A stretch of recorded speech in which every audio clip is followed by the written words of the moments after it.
Thank you, Ange. My name is Billy Perrigo. I'm a correspondent at Time magazine who covers AI and the tech industry. And I'm thrilled to be hosting this excellent panel today with Mophat Okinyi, who you can see behind me. He's a former content moderator who worked at an outsourcing company in Kenya called Sama. As Ange said, I broke that story. At the time, he was an anonymous source, but he's kindly allowed me to disclose the fact that he was one of the brave workers who contributed his truth, his life story to that piece that really revealed, for the first time for many people at least, the labor that goes into generating and detoxifying these AI systems. On stage, I have Karen Gregory. She's a senior lecturer in sociology at the University of Edinburgh. She's done research into the gig economy and platform labor, especially with a focus on food careers in Edinburgh, but we're really going to be talking about how new forms of work are really being embedded in the kinds of systems that these AI systems are relying on.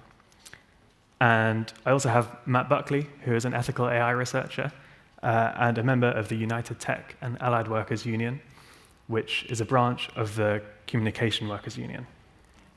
So yeah, today we're going to discuss not only the hidden labor that goes into AI systems, but also how workers can build solidarity, what it means for these AI systems that they do rely on this work, and kind of how that comes into our questions of what is AI, how can it be governed effectively, and how can it benefit everybody in the country, and the world, in fact. So I want to throw it first to Mophat. I wonder, Mophat, if you could tell us a bit about your experience detoxifying ChatGPT and how it led you to where you are today with the vital work that you're doing for Tech Worker Community Africa.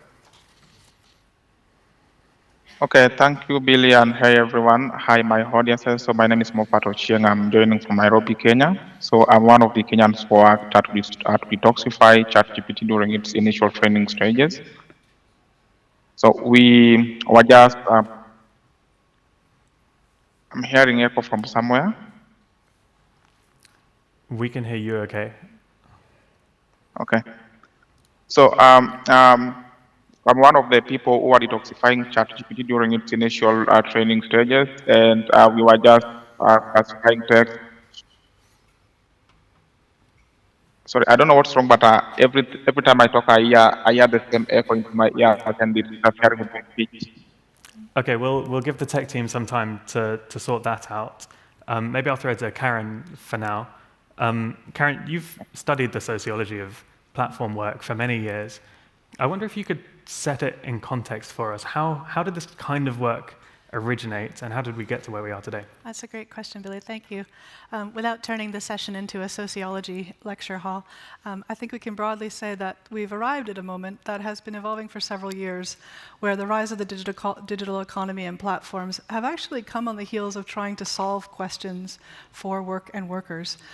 They've come with strong narratives around flexibility, working independently, entrepreneurialism, opportunities for new networks, and the shifting role of work in our lives.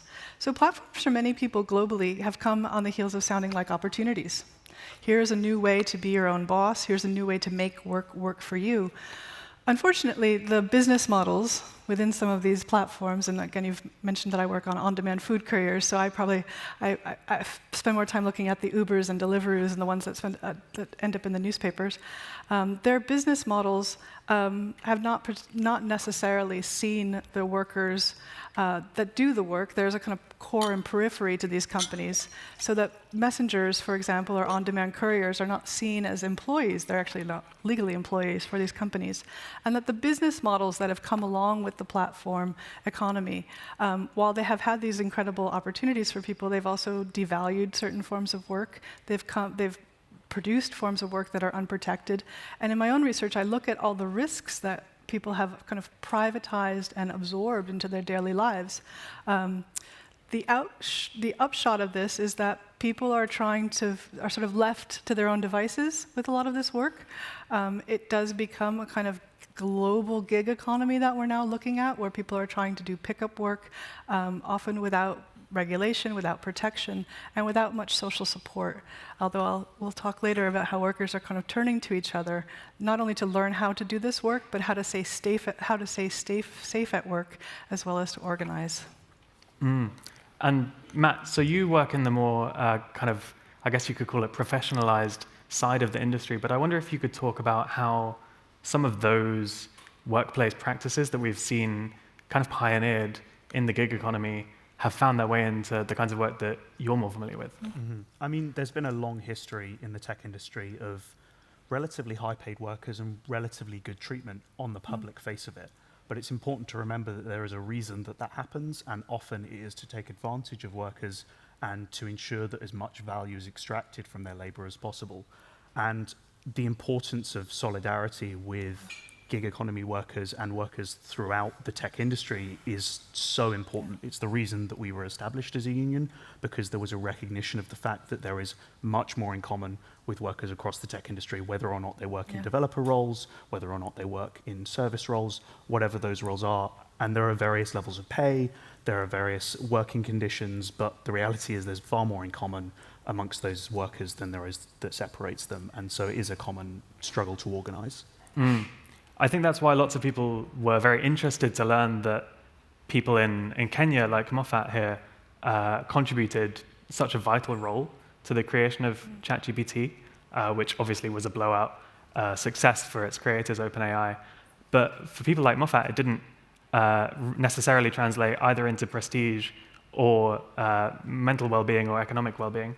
Mophat, I wonder if you could talk about that, and if the tech is working, if you could talk about what you learned from that experience and how you're trying to drive forwards after it.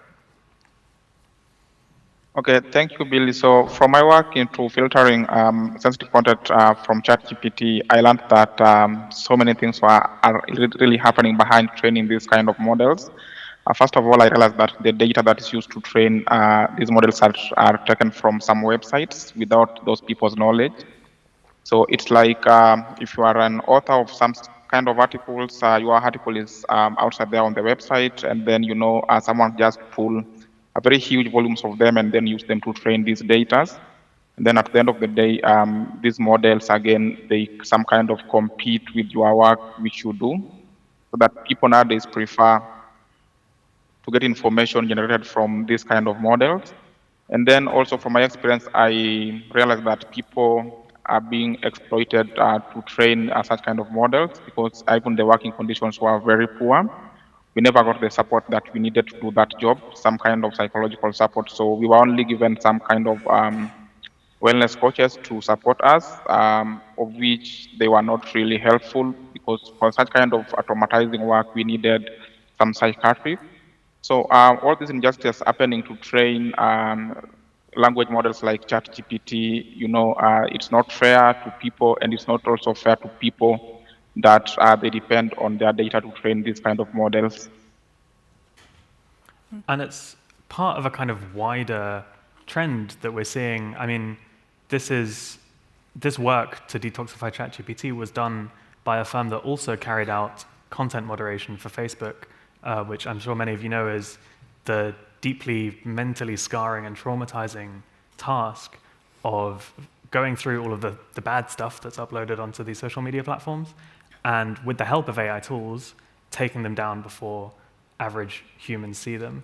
And there's this push and pull, right? Because you have these AI tools that can be trained in order to remove this content and make sure that people don't have to see it, but they don't work quite well enough at this point in time to do it 100% effectively.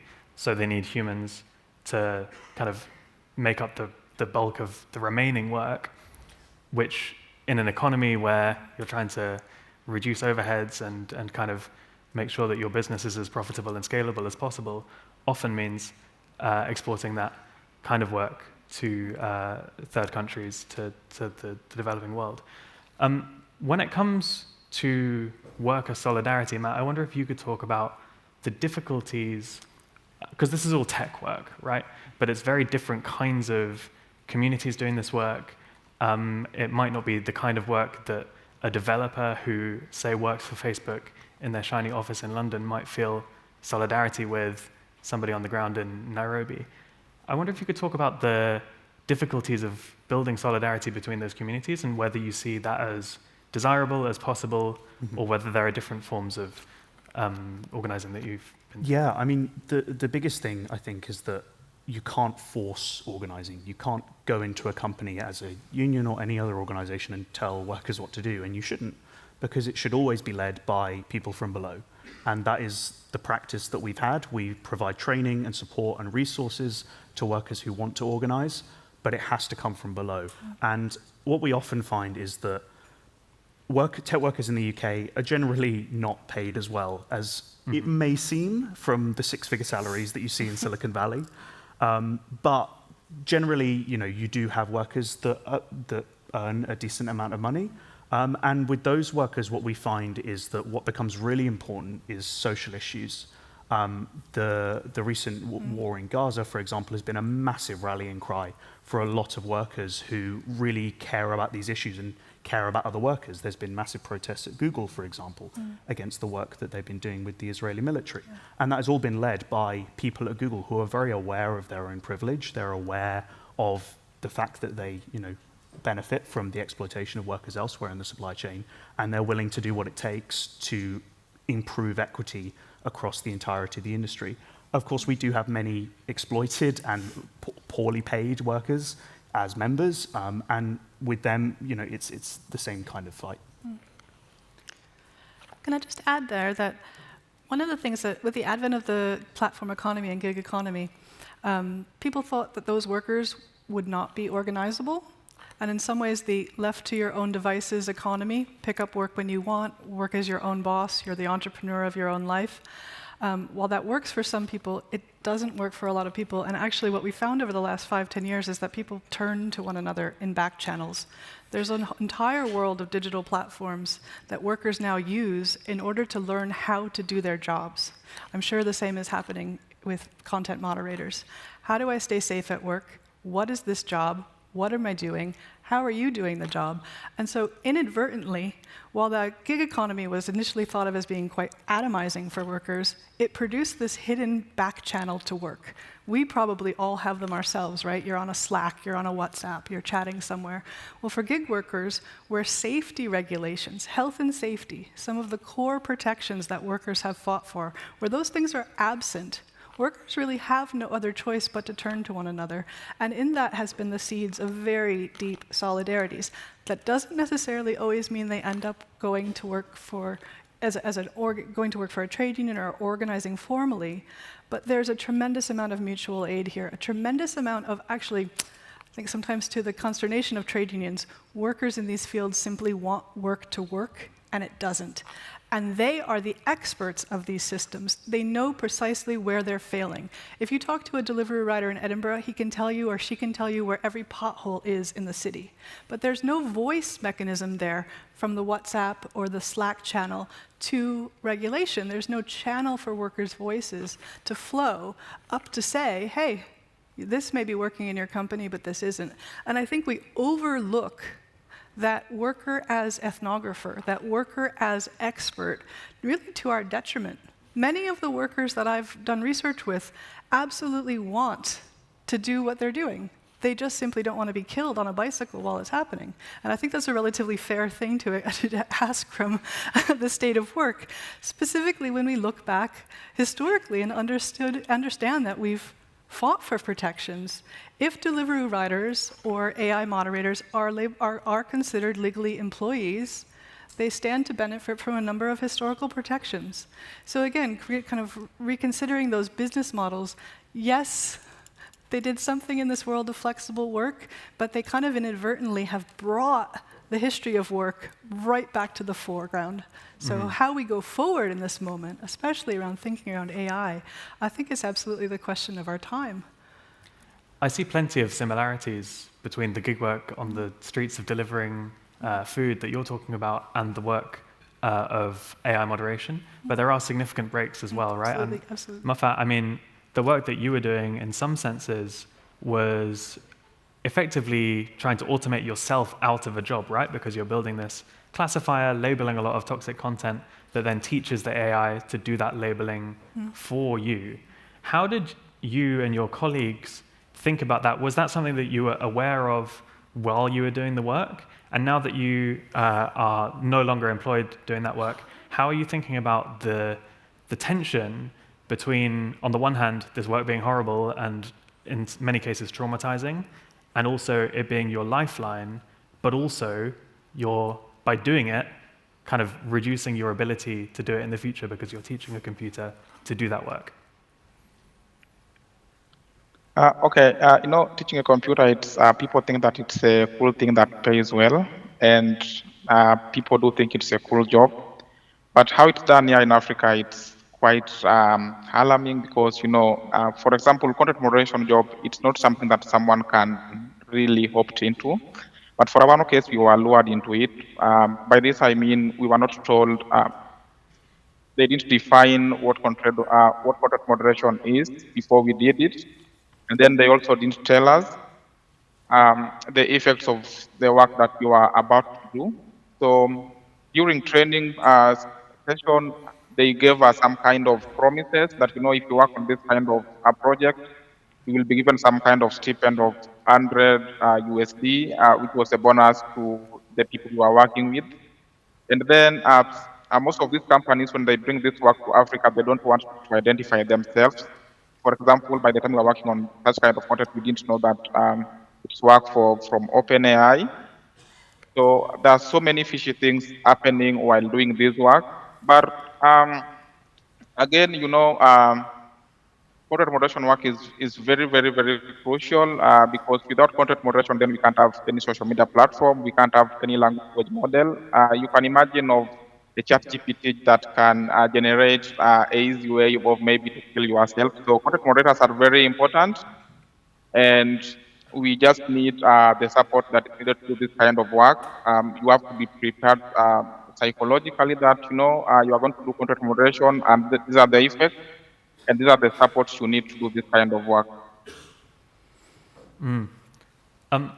Karen, I wonder if you could talk about the gulf, right, between the promised land that we've been promised as a result of these new models, these large language models, artificial general intelligence, kind of promising this world of abundance, that we're going to be moving towards a world where, computers do all the labor and, make scientific discoveries and we'll all be able to, drink milk and honey and stuff. That seems quite different to the world that you've been an ethnographer of when it comes to platform work, but also the world on the internet that we're seeing as these large language models proliferate, right? That gulf, that must have been something that you witnessed long before the rest of the world started to cotton onto it. Yeah, I don't want to be too critical of things. I feel like I'm an ethnographer by training, so I move between worlds, and I try to understand how work is changing and how people negotiate the risks that are associated with those changes in work. So I do travel between many spaces. And in fact, just sort of wandering around today, I was thinking, how many people here identify themselves as workers? Are there are people here, where are they workers, and how do they understand themselves in relationship to that term?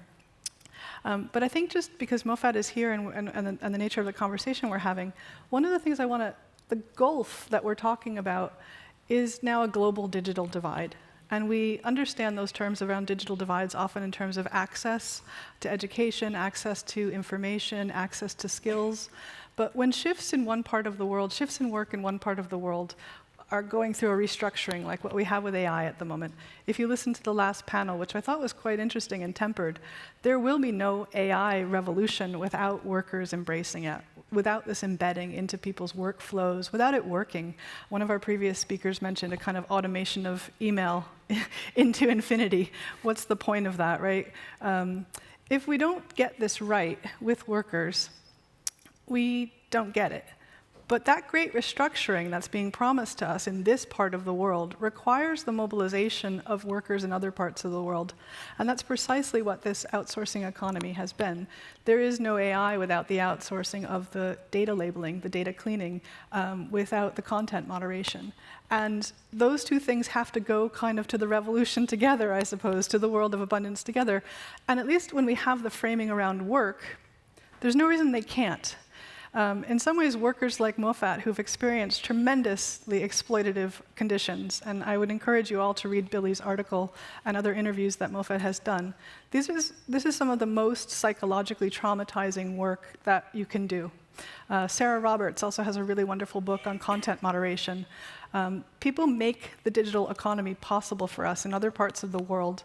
And in some ways, we've been content to outsource that, to let that be hidden and let that be kind of degraded work. But at the stage we're at now, there is no reason why those workers cannot be ushered into a world of decent work. There really isn't. We can make these connections, these global dependencies visible. We can insist that the people that labeled the data are as valuable to the company as that produces the chatbot at Marks & Spencer.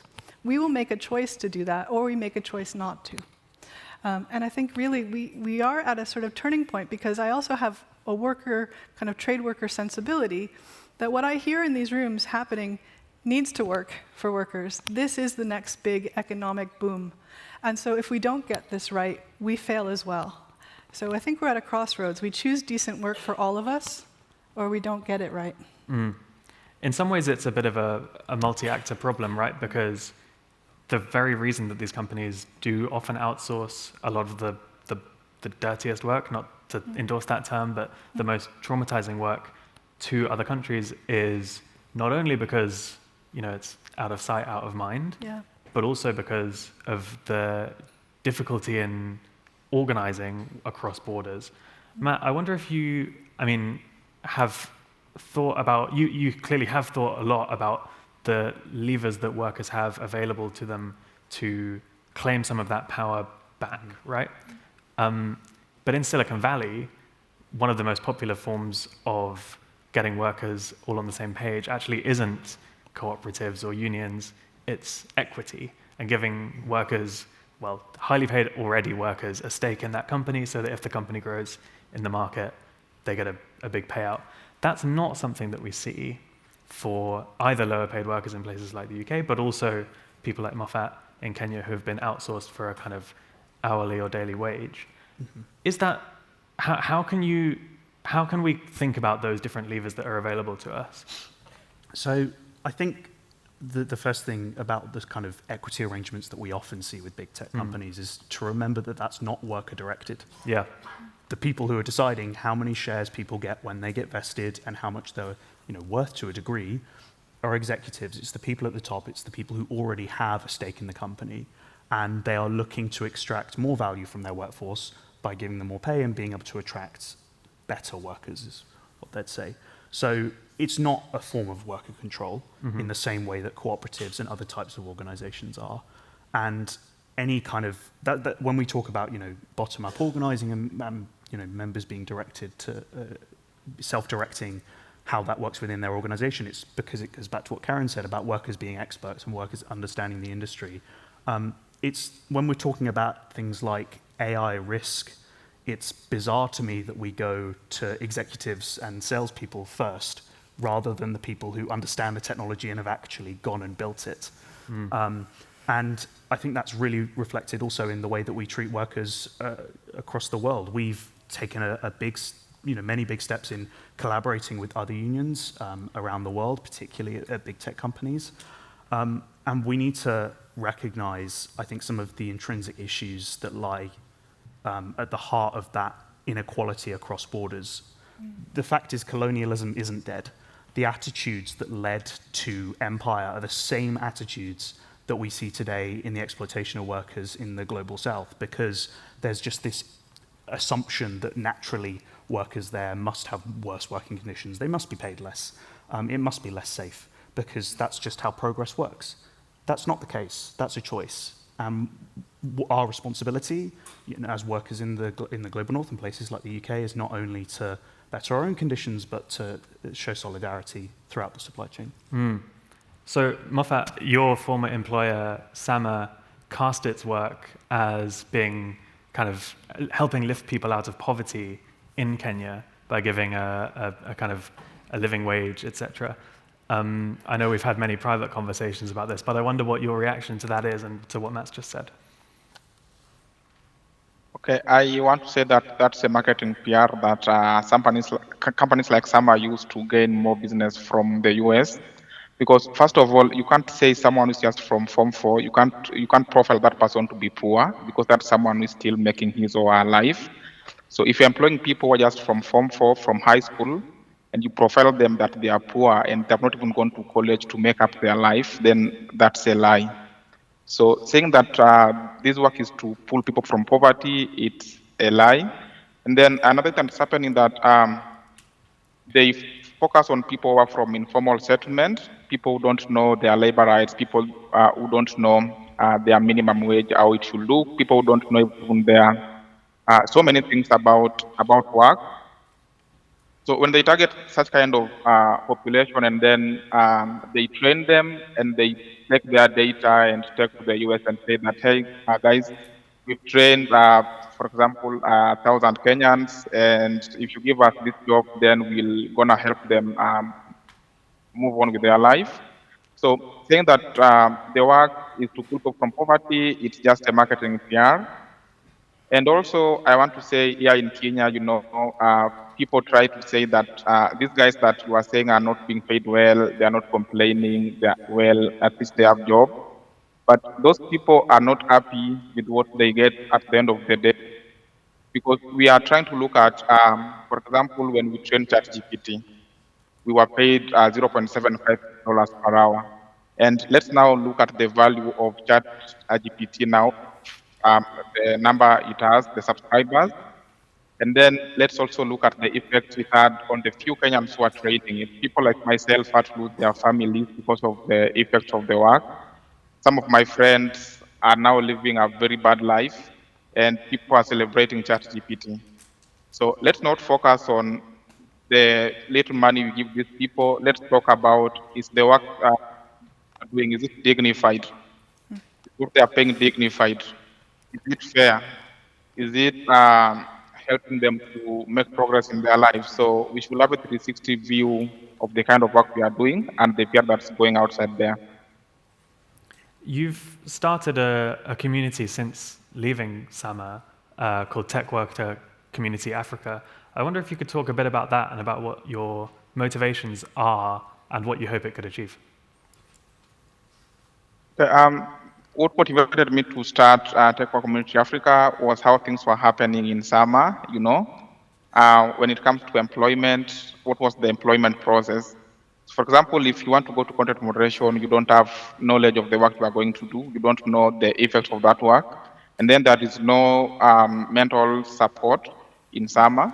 So, after working on such kind of content, you leave SAMA because at the end of the day, you work for them and they dispose you off. They terminate your contract at some point and say they don't have projects. So we were trying to focus on how can we support people who have been mentally affected based on the work they do at SAMA and they don't have medical cover. We were looking at people who are just from, who are employed and who are just from high school, who don't know their labor rights. How can we support them to know some of their basic rights, so that if you are told to come and work over the weekend without overtime pay, you have to raise your voice. We also want to see how we can empower those guys to be able to advocate for themselves, because for us, we are outside and that the people are working in those companies and that the people are supposed to raise their voices. If at all we all became introverts and we never talked about what's happening in SAMA, people outside there will be saying that, everything is going on well, these people are doing paid well and all that stuff. So we just want to give them some kind of training to know their rights. We want to give them some kind of psychological support. We want to train them to know their rights in the digital space and how they can stand for themselves.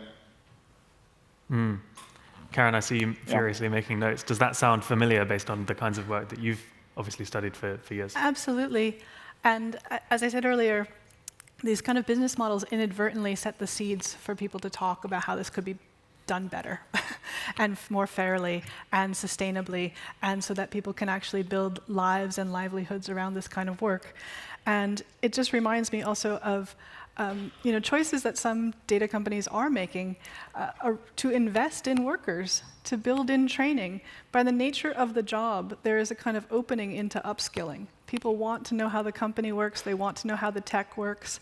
I'll just tell you that when I started to do interviews, also in Edinburgh, delivery writers said to me, "Don't pay me for this interview, actually get me computer science courses." There's obviously a much broader connection that we could be making into the world of work and entrepreneurialism through workers that we tend to think are devalued. I mean, Mophat, it sounds amazing. Well done. I can't wait to learn more about what you're doing. And as I said earlier, that we do have this kind of history of outsourcing. Well, we're also inadvertently creating global experts. These are people who now understand from the bottom up how this tech works. They are your most valuable resource. Rather than seeing them as something that can be discarded, that can work on gigs, that can just be replaced easily, this is the expertise that you need. Otherwise, you're just constantly starting over. And just to say, I mean, different companies make different decisions. I'm thinking of one data company called iMerit, right, in India, that sees themselves as actually doing this data labeling work as a form, and I don't mean to just say development as a kind of development, but actually in local economies with workers so that there are measurable outcomes in people's lives. We can make choices about how we shape our business models. That's absolutely on the table. And again, I feel like we're at a moment where we're pivoting. We're in that, someone talked about the hype cycle. Well, as that starts to, wherever we are in it, people have different ideas, as that starts to kind of crash down into reality, some of this outsourced work is actually tremendously, and the workers' lives are tremendously valuable to where it goes next. It reminds me of a piece of reporting I did last year, also in India, about this NGO called Karya, which is in the business of collecting data sets for helping large language models to understand local languages. In India, I mean, it's hardly local even. It's spoken by 60 million people, but there's very little of it actually on the internet in a place that these big tech companies would ordinarily come and scrape the data from. So in the kind of normal capitalist economy, that kind of work would be paid at the market rate, I don't know, 50 cents an hour or less. But this company was saying, Microsoft's going to pay us, I don't know, I'm making this up, but like $5 million for this data set. We could just divide it by the number of hours and give people $5 an hour, which, again, doesn't seem like a huge amount, but it's far more than they would be earning in a factory for the same kind of work. And then not only that, but they own the data so that every time it's resold to a new company to train a new data set, to train a new AI, they get a payment again. And that struck me as not only a very different model, but also still illuminating some of the limitations in how we think about labor and its impact on AI, because they don't have a voice in how those AIs go on to be used, whether they're used for good or for ill. And while they have that cash, there is still a huge imbalance in the people who are making those decisions and the economic power of the workers. So it's, I would say, necessary, but not quite sufficient.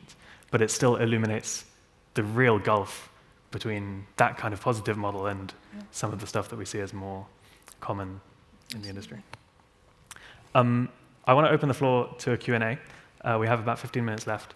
So I think there are some roving microphones and also some people online who might want to ask questions too. Sure, thanks. But we'll go for a question in the room first, if anyone... there's one over here.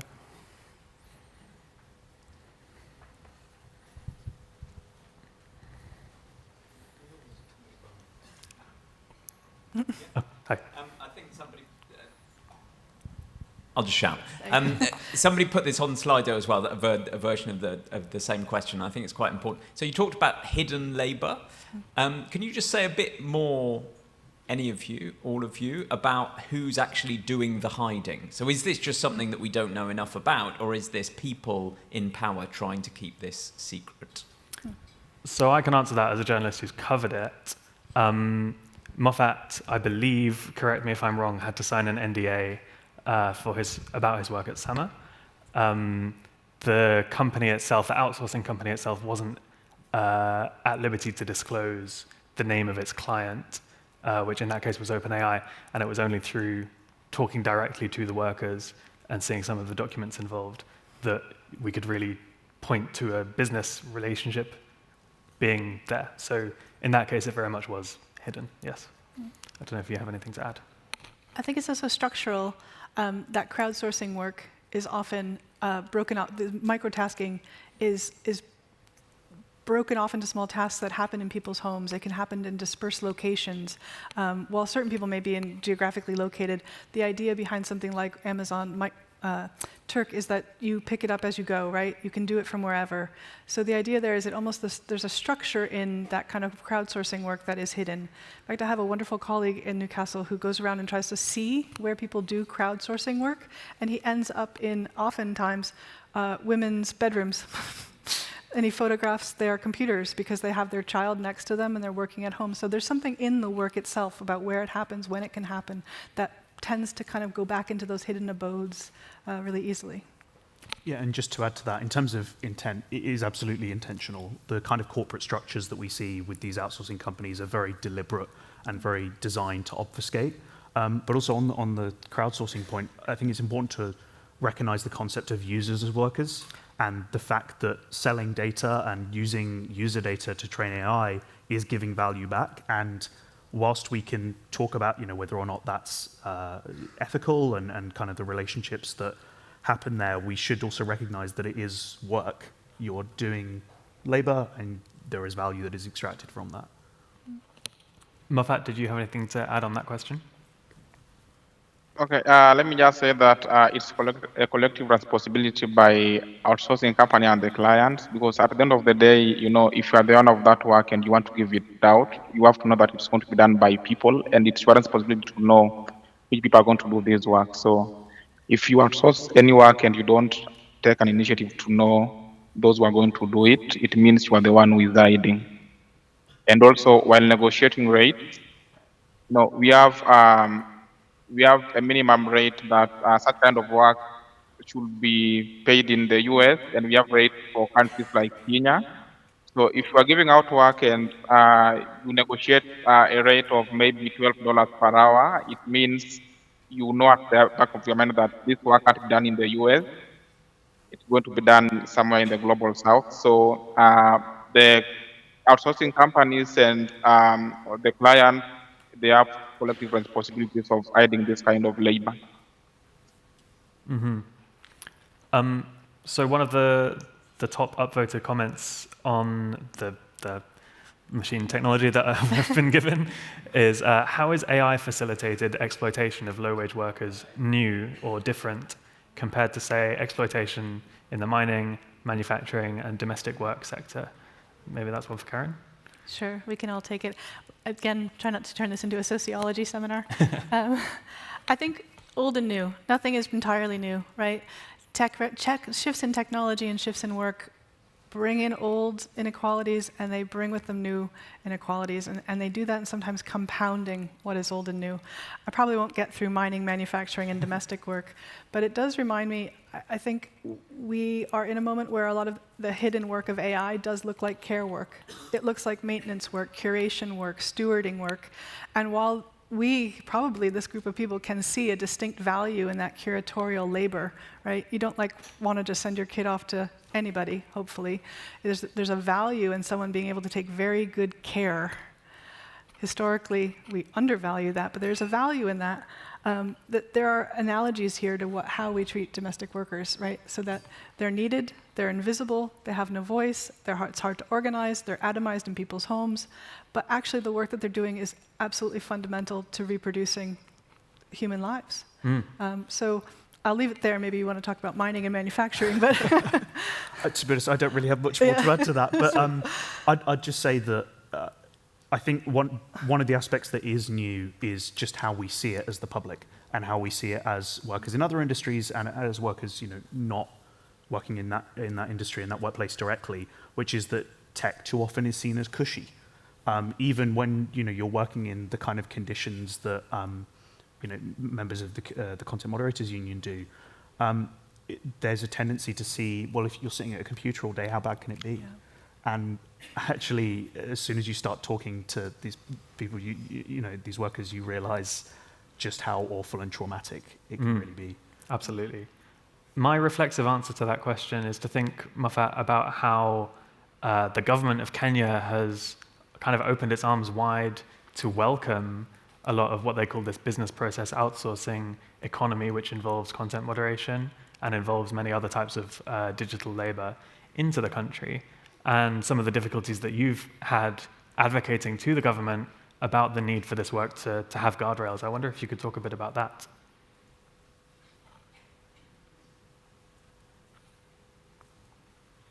Can you hear us? Oh, sorry, Billy, is that a question to me? Yeah, sorry. I was saying that you've sent a letter to the Kenyan Parliament, I believe, calling for regulations for this kind of labor that you've done. But on the other hand, the Kenyan government wants a lot of this work to be done on its shores, right? Because it's quite profitable and it brings in money to the economy. Yeah, sure. That's why I always call this kind of work digital slavery, because people who are bringing this work to Kenya, they come from the West. And when they come from the West and come here in Kenya, they talk to the government officials. Yeah. So the PR they give the government official is that, we want to employ so many of Kenyan youths. And if you don't give them work, then they will remain jobless. So just accept what we are giving them. And then the government is like, this is a good job, these people bring work to Kenya, but they don't look at the effects of that job to their people, and also the psychological effect of that work, and also the dignity of that work. So for them, if they are given that idea, they say, yes, this is a good thing. So we recently saw senior government officials, after doing parliamentary petition, we saw very senior government officials going to Sama and praising Sama for giving youth work. Because, Kenya, we are now into digital economy and people try to say, this is a good thing. We can make money online. We can make money using computers. So in the African context, it's like a new thing to most of the people, and they don't know the value of the data that's being trained here. That's why they praise it every now and then. There's some other questions coming through. There was one asking about whether each of you could propose a policy intervention to reform the asymmetry of digital worker rights in the platform economy. What would you propose and why? Good question. Anyone? I mean, I think I said it earlier that there's not a communication channel. Yeah. There are really good ideas, and there's a lot of willingness on the part of workers to make these systems safer, to make them work, to make work for workers. But there's no link there. And in some ways, that leads people to trade union organizing, which we may think is good. But there could be, so for example, in Edinburgh, we set up something called the Workers' Observatory. This is an observatory that allows platform workers to come and ask questions about their working conditions and link up with academics who will help them find the answers, to create studies, to do digital worker inquiry, to ask and answer their own questions through maybe data and tools that they already have, or produce new tools. For example, lots of platform workers are getting their data back from platforms and building tools to track their wages over time, or understand how much sort of their sunk costs they've put into these platforms. In any case, you could do something like that at local levels. You could reinvigorate local regulations. You could generate workers' observatories. We have resources. We would simply need to sort of link in, I think, at a national level to identify where that could be built. So again, advice bureaus or support systems, but building those modes of communication. I mean, I think that's really what's happening. So either we capitalize on that and we bring workers back into the fold where work takes care of them, or we'll continue to see the kind of bifurcations that we're seeing. I mean, that's just sort of obvious to me. I wanted to circle back to something that you said, actually, Matt, which was we need to also consider the user labor that goes into creating the data sets that these large systems use as labor itself. And one thing that made me think of was how, there's lots of artists out there right now and writers and others kind of raising pitchforks about how this data is being taken without their consent. But it must be being taken by somebody. There are people who know what data goes into these systems when the companies aren't transparent about them, and how that data is taken and used. And this goes to Mophat as well. If we had better whistleblower protections, and I'm biased here because I'm a journalist, but if we had better whistleblower protections, that would give the public at large a better understanding of the kinds of practices that go into building up these systems. And yeah, I'm sure you were going to say something. So No. I mean, the point and the policy recommendation I was going to make, which is linked to that, I think, is very basic, which is explainability. It's bizarre how often it just gets forgotten and pushed to the wayside. We've been talking about social media algorithms, for example, for decades now, and yet we still don't know how they actually work. It can be as simple as if you run a YouTube channel and that's how you get your income, it can be very, very difficult to understand, okay, well, actually, what in my video is boosting it and what is putting it down. And it's the same kind of conversations that we need to be having around when AI systems are used in the workplace. We have seen many cases of managers pulling workers and employees into meetings and launching disciplinary cases. And when they're asked why, the answer is, well, the computer said so. The computer told me to do that.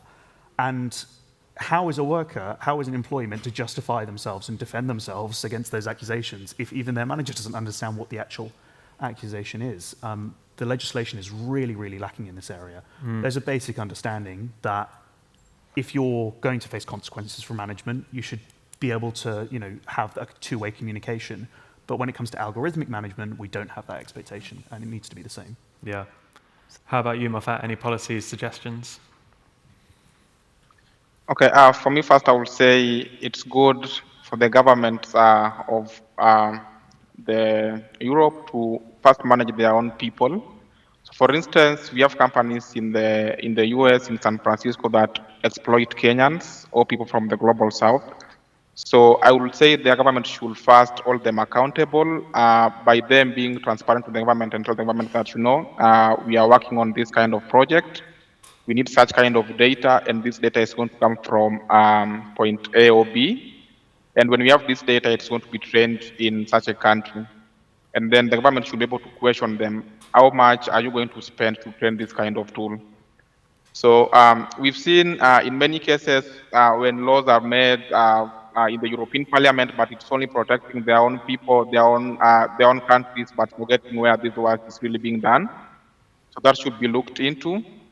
And then I would also like to call African Union to also come and agree on how tech is going to be done here in Africa, so that if we press these people hard here in Kenya, they don't run to Ghana like the other day Meta did. With their content moderation work, things were tough for them here in Kenya, and they had to run to Ghana and continue exploiting people. So we should also have some kind of legislation in Africa, just the way the European Union have their own legislation about their own people. We probably have time for one more question in the room, if there's somebody there with their hand up, or there actually, he was meant to ask it earlier, but didn't, so I want to give him the opportunity to. Thank you for that. My question mostly is to Mophat, and kind of on following up with the comment just made as well. What does the solidarity look like across global south countries? I know, especially after efforts that you've put through in creating something like the Tech Worker Community Africa. Is there something that you can do across with other similar markets of labor? For instance, India, where I've done research, and others have mentioned as well, on similar conditions. Is there a particular pathway for something like that? How do we make that happen from your point of view? Okay, we are also running a union called Content Moderators Union of Kenya, and we do partner with global unions. And we also want to connect with unions in Africa so that we speak the same language, because of late we saw when we became very much vocal here in Kenya about how tech work is being done, especially to Meta. They were doing their work here in Kenya, but when the pressure became so hard, they ran to Ghana. So in some in some cases, they might not run to Ghana, but they can run to India, Bangladesh. So it's good we work together with those unions in those specific countries that they target. Then we see how we can collaborate, make things work together. Right. I think that's all we have time for, but thank you everybody for coming, and thank you to all of my wonderful panelists. And yeah, hopefully you can take this forward.